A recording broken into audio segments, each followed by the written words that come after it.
আসসালামু আলাইকুম। আজকে আমি ফাংশনের কিছু বেসিক নিয়ে আলোচনা করব যে ফাংশন জিনিসটা অ্যাকচুয়ালি কী, বা এই যে এখানে আমরা input output domain codomain range এগুলো নিয়ে একটা পরিচিতি লাভ করব। সো ফার্স্টে আমি যদি এক কথায় বলি যে ফাংশন হচ্ছে একটা ওয়ান কাইন্ড অফ মেশিনের মতো। ফাংশন কি? ফাংশন হচ্ছে একটা মেশিনের মতো, বা এটা কি একটা মেশিন যেখানে একটা স্পেসিফিক ইনপুটের জন্য আমি একটা স্পেসিফিক আউটপুট পাবো। একটা স্পেসিফিক ইনপুটের জন্য কি একটা স্পেসিফিক আউটপুট পাবো। এখানে এই যে ইনপুটটাকে আমরা বলি হচ্ছে ডোমেইন, অ্যান্ড আউটপুটটাকে আমরা বলি হচ্ছে রেঞ্জ। সো এবার আমরা এখানে একটা অন্যয় বা একটা রিলেশনের মাধ্যমে আমরা এই ফাংশনটাকে দেখব। এখানে আছে কি দেখো তো, ইনপুটের মধ্যে আছে হচ্ছে এবিসি, মানে এইটুক পার্টটা কি আমাদের ডোমেইনের পার্ট, রাইট?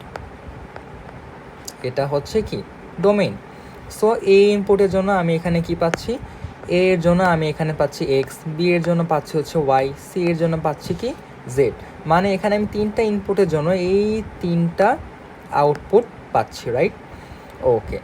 আর এখানে যে বাকি পার্টটুকু আছে না, পি আর কিউ কিন্তু কোনো আউটপুট না, বাট তাও কিন্তু এরা এখানে আসে।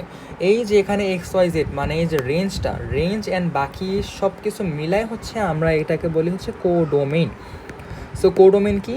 কোডোমেইন হচ্ছে এই যে রেঞ্জ বা আউটপুট, অ্যান্ড আউটপুটের পাশাপাশি বাকি যেগুলো থাকবে সব কিছু মিলাই হচ্ছে কোডোমেইন। আর রেঞ্জ হচ্ছে কি এখানে জাস্ট এতটুকু, এক্স ওয়াই জেডকে এখানে রেঞ্জ বা আউটপুট। আর এই যে এবিসি এখানে হচ্ছে কি ইনপুট। ওকে। এই যে এখানে ডোমেইন কোডোমেইন, এখন আমি বলতেছি যে কোডোমেইনের এই যে ভিতরে যে পি আর কিউ আছে, এই পি কিউ এর কাজটা অ্যাকচুয়ালি কী, এইটা বোঝানোর জন্য আমি এখানে যেহেতু বলছি ফার্স্টে যে ফাংশন কি একটা মেশিন, রাইট? সো আমরা একটা জুসার মেশিনের একটা এক্সাম্পল দেখব। ওকে, এখানে একটা জুসার মেশিন আছে। নর্মালি আমরা এখানে কি করি, একটা ইনপুট দিই। ধরো আমি এখানে ম্যাঙ্গো জুস বা orange juice, let's say to say আমি এখানে ইনপুট দিলাম হচ্ছে ম্যাঙ্গো জুস।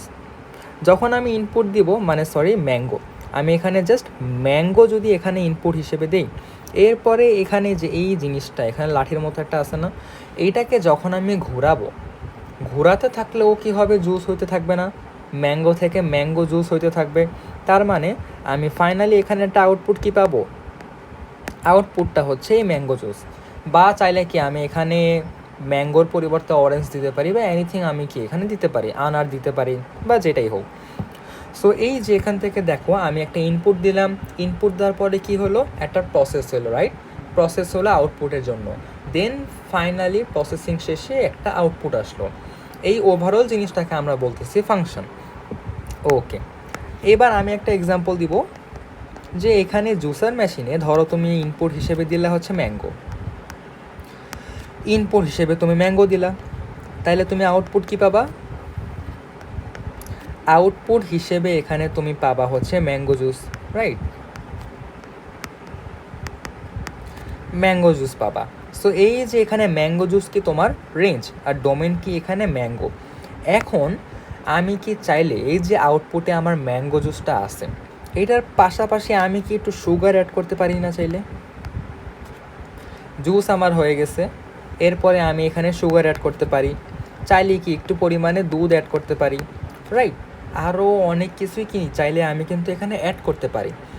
এই যে আমি এখানে আমার আউটপুট মানে ম্যাঙ্গো জুসের পাশাপাশি যে এখানে সুগার আর মিল্ক যে অ্যাড করলাম, এইটাকে ওভারঅল আমরা একসাথে বলি হচ্ছে কোডোমেইন।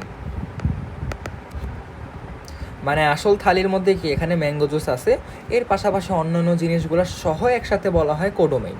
আর মেইন যে আমার এখানে আউটপুটটা হবে সেটা কি রেঞ্জ, মানে এখানে ম্যাঙ্গো জুস হচ্ছে রেঞ্জ, আর এখানে ম্যাঙ্গোটা কি ডোমেইন।